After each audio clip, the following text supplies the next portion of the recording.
اعلیٰ حضرت کا مطلب کیا ہے؟ بڑا آدمی. اعلیٰ حضرت بڑا آدمی. تو بڑا آدمی کیا میں کہنے لگوں اپنے آپ کو میں بڑا آدمی تو ہو جاؤں گا کیا میں؟ اعلیٰ حضرت کو اعلیٰ حضرت نے اپنے آپ کو کبھی اعلیٰ حضرت نہیں کہا, نہ بریلوی کہا تھرو آؤٹ دی کیریئر. 1000 کتابیں کہیں انہوں نے احمد رضا بریلوی نہیں لکھا.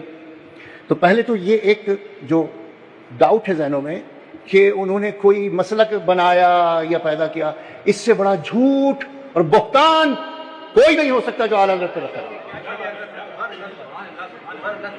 ایک جملہ بھی ایسا ان کی پوری کتابوں میں, پوری زندگی میں, ان کی تقاریر سے, ان کے فتاوی سے, 22 جلدوں پر مشتمل ایک کتاب ہے ان کی,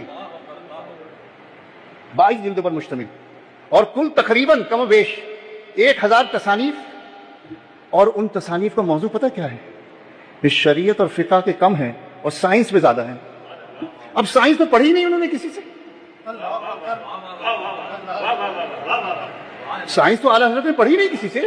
کوئی ثابت کرے مجھے. علم جفر کسی سے نہیں پڑھا, ہیت ستاروں کا علم کسی سے نہیں پڑھا. 1896 میں نیو یارک میں وہ اخبار دیکھ کے آیا ہوں 96 کا 27 دسمبر کو 1896 نیو یارک کے ایک ہیت دانے جو علم نجوم کا بڑا ماہر تھا, اس نے کہا 27 دسمبر کو ایسا ماحول بن رہا ہے, ستارے ایسے ایک دوسرے کی نصیب میں آ رہے ہیں, کوئی ایسی وہ بن رہی ہے کہ دنیا تباہ ہو جائے گی. اعلیٰ حضرت کے پاس سوال آ گیا کہ یہ وہاں سے خبر آئی ہے, اس میں یہ. اب اعلیٰ حضرت نے تو کبھی یہ علم حیات کسی سے سیکھا نہیں. اعلیٰ حضرت نے 30 سیکنڈ لگائے ہیں صرف, یہ میرے دادا نے مجھے بتایا. 30 سیکنڈ لگائے اعلیٰ حضرت نے, اور اس پینسل سے ایسے کچھ کیا, اور میں جھوٹ بولتا ہے, جھوٹ بولتا ہے. وہ ماہر, دنیا کا ماہر, نیو یارک کے اخبار میں چھپی. نیو یارک کا اخبار ایسے نہیں کسی کو الٹ تک چھاپ دے, کوئی ماہر ترین لوگ ہوتے ہیں. سرکار اعلیٰ حضرت فرمایا جھوٹ بولتا ہے, اور وہ دن گزر گیا, کچھ بھی نہیں ہوا. اب 1000 تصانیف میں سے فقہ پہ بہت کم ہے, باقی. اب میں ایک مثال دوں, اعلیٰ حضرت کی محفل ہے, ایک سوال آ گیا کہ کس مٹی سے تیمم ہو سکتا ہے. پوری اسلامی تاریخ میں 1400 سال میں کوئی ایک مفسر, محدث, فقیہ نے ایسا جواب نہیں دیا جیسے اعلیٰ حضرت نے اس ایک فتوے کا دیا, اور اس ایک فتوے کے جواب میں ایک کتاب لکھ دی. اب وقت نہیں ہے ڈیٹیل کا, لیکن میں ایک اشارہ دیتے ہوئے آپ کو اعلیٰ حضرت کا مقام بتاؤں جس کی بنا پہ ہم اعلیٰ حضرت کہنے پر مجبور ہیں. عقیدت میں نہیں کہتے ہم, نو عقیدت میں نہیں کہتے. کام دیکھتے تھے, کام آج بھی دیکھ لے, مخالف بھی دیکھ لے, مخالف بھی دیکھ لے. اعلیٰ حضرت نے جیولوجی کہیں پڑھی نہیں ہے, اور یہ جو سوال ہے یہ جیولوجی کا ہے, مٹی کی اقسام, جیولوجی کا سوال ہے, یہ پوری ایک سائنس ہے الگ. اعلیٰ حضرت نے 128 مٹیاں گنوائی جن سے تیمم ہو سکتا ہے, اور 86 مٹیاں وہ گنوائیں جس سے تیمم نہیں ہوتا. ہاؤ از اٹ پاسبل کہ ایک شخص نے جیولوجی پڑھی ہی نہیں ایک دن بھی کسی سے, اور وہ جیولوجی کی اتنی ڈیٹیل بتائے کہ 300 اقسام کی مٹیاں اس نے ڈیفائن کی, ریکٹیفائی کی, آئیڈینٹیفائی کی, اور اس کو کلاسیفائی کیا. ایک ایسے شخص نے جیولوجی پڑھی نہیں. اس فتوے کا مزہ مجید اللہ قادری صاحب جیولوجی کے ڈین رہے ہیں, پروفیسر رہے ہیں, ماہر ترین, کراچی جو نہیں پاکستان کے ماہر ترین جیولوجسٹ ہیں. وہ صرف ایک فتوے کی بنا پر انہوں نے پورا ادارہ کھڑا کر دیا, ادارہ تحقیقات امام احمد رضا. اس ایک فتوے, کیونکہ وہ سمجھ سکتے ہیں, میں نہیں سمجھ سکتا. میں نے جیولوجی اتنی نہیں پڑھی جتنی انہوں نے پڑھی ہے. تو اعلیٰ حضرت کا یہ مقام, اب اس میں بتائیے عقیدہ کہاں سے آ گیا؟ اس فتوے میں عقیدہ کہاں سے آ گیا؟ اس میں بریلویت کہاں سے آ گئی؟ یہ تو خالصتاً علمیت ہے, علمیت ہے. اعلیٰ حضرت کی کتابوں کے نام بس میں صرف اشارتاً عرض کرنے کی جسارت کر رہا ہوں. اعلیٰ حضرت کا جو ایک مشہور شعر ہے نا, دل چاہتا ہے وہ نظر کروں تاکہ میرا کام بن جائے. چمک, اللہ اکبر, نعرہ تکبیر, نعرہ رسالت, عدل رسالت, فیضان رضا. روشنی نہیں, ایک ایک لفظ اعلیٰ حضرت کا چنا ہوا ہوتا ہے. کسی حدیث کا ترجمہ ہوگا یا کسی آیت کا ترجمہ ہوگا, پوری ہدایت بخشش. لفاظی نہیں ہے اعلیٰ حضرت کے, لفاظی نہیں ہے. ٹو دی پوائنٹ چلے, بالکل ایک سرے منہ, شریعت سے انحراف نہیں کیا, بالکل ایگزیکٹلی جو خدا نے تعریف کی، جو حدیث میں تعریف، اسی کو اردو کا جامع پہنا. چمک تجھ سے، کیا بات ہے، تجھ سے. ارے ادب کہاں گیا؟ اللہ کو تو تو کہہ سکتے ہیں، کیونکہ اس کی شان میں یکتائی اتنی بلند ہے کہ اس میں لفظ بھی یکتا ہی ہو سکتا ہے جس میں شائبہ بھی نہ ہو دو کا. اس لیے آپ نہیں کہتے اللہ آپ یہ کر دے، اے اللہ تو سن لے میری، تو کہتے. لیکن اعلیٰ حضرت نے یہاں تو کا لفظ کیسے استعمال کیا؟ چمک آپ سے پاتے ہیں سب پانے والے ہونا چاہیے. چمک تجھ سے پاتے. میرا ایمان جیسا خدا پر وحدانیت کا ہے نا،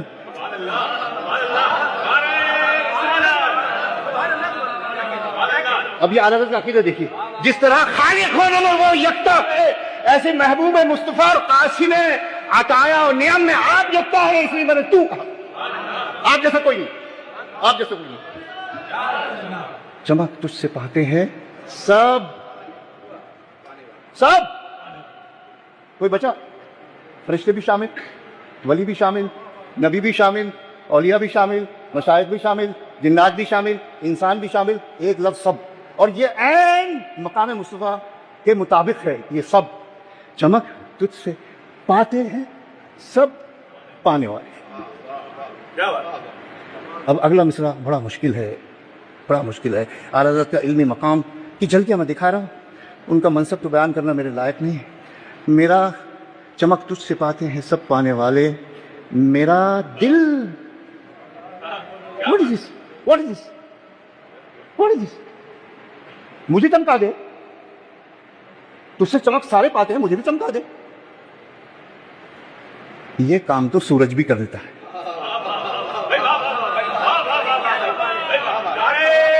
یہ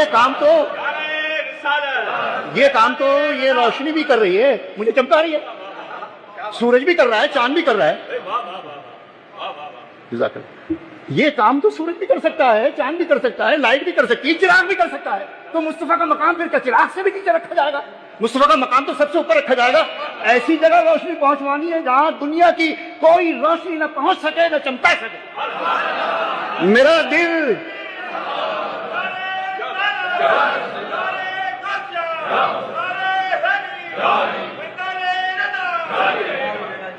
کون سی روشنی آپ مجھے بتائیے آج تک سائنس نے دریافت کی ہے جو پینیٹریٹ کرے اسکن کو بھی، ہڈیوں کو بھی، اور دل کے اندر چلی جائے؟ ایکس رے روشنی نہیں ہے، ایکس رے روشنی نہیں، وہ ریز ہیں لیکن لائٹ ریز نہیں ہے. اعلیٰ حضرت نے اپنے آقا و مولا کو اتنا با اختیار مانا کہ کوئی روشنی، ہر روشنی جہاں فیل ہو جائے وہاں نور مصطفیٰ کامیاب ہو جائے. نور مصطفیٰ کامیاب. میرا دل بھی چمکا، میرا دل چمکا دے. چہرہ تو چمکوانے کے لیے بہت چیزیں ہیں، لیکن دل چمکانے کے لیے اے مصطفیٰ، اے میرے آقا و مولا، تجھے ہی اختیار دیا ہے بس فقط.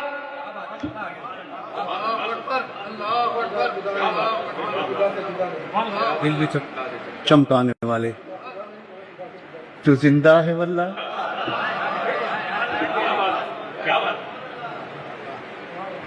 جب اعلیٰ حضرت کہہ رہے تو زندہ ہے واللہ، کہ زندہ ہے واللہ، دکھتا نہیں تو اس میں میرا قصور ہے.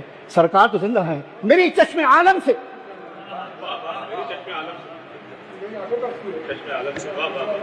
اعلیٰ حضرت کا یہ کلام ہے. کروں مدح اہل دول رضا. اب آپ ذرا یہ اس کا وزن دیکھیے، اس کی بحر دیکھیے. مدح اہل دول رضا. ایک نواب تھے بڑے مشہور، ان کی ریاست تھی نان پارا، بڑی مشہور ریاست تھی، بریلی کے قریب تھی. جب وہ اعلیٰ حضرت کے اشعار کچھ پہنچے نواب تک تو انہوں نے خواہش ظاہر کی کہ یہ قصیدہ میری شان میں اگر یہ لکھ دیں گے تو میری بڑی واہ واہ ہو جائے گی. انہوں نے اپنی خواہش کا اظہار کیا. تو اعلیٰ حضرت نے بجائے قصیدہ کہنے کے نام تو ان کا امر کر دیا. یہ دیکھیے کمال، نام تو ان کا امر کر دیا، نام تو ان کا امر کر دیا، قصیدہ نہیں کہا. اعلیٰ حضرت فرمایا کروں مدح اہل دول رضا، پڑے اس بلا میں میری بلا. یہ دیکھیے، یہ ہے توکل اور فقر. وہ خود بہت امیر آدمی تھے اور افغانستان سے ان کا تعلق تھا اعلیٰ حضرت، اور وہاں کے بھی بڑے، ان کے خاندان کے لوگ بڑے لوگ تھے، اور یہاں بھی آئے بریلی میں تو ان کی جائیداد وغیرہ کاروبار بہت تھا، اور انہوں نے کبھی لیا نہیں، دیا ہمیشہ. یہ اعلیٰ حضرت خاص کروں مدح اہل دول رضا پڑے اس بلا میں میری بلا، میں گدا ہوں اپنے کریم کا۔ کریم اسے کہتے ہیں جو ضرورت سے زیادہ دے، مانگا جتنا اس سے بڑھا کے دے، حقدار نہ ہو پھر بھی دے، اس کو کریم کہتے ہیں۔ میں گدا ہوں اپنے کریم کا، میرا دین پارے نان نہیں۔ اب نان کہتے ہیں روٹی کو، پارا کہتے ہیں ٹکڑے کو۔ اب وہ نان پارا کو پارا نہ کر کے امر تو کر دیا ہمیشہ کے لیے، نواب نان پار مشہور ہو گئے کہ یہ ان کے لیے کہا گیا ہے، لیکن اپنا عقیدہ اور اپنی اللہ اکبر، میرا دین روٹی کا ٹکڑا نہیں ہے کہ میں ٹکے ٹکے کے لوگوں کی پیسے کی خاطر ان کے قصیدے لکھوں۔ میں گدا ہوں اپنے کریم کا، میرا دل پارے نہ نہیں۔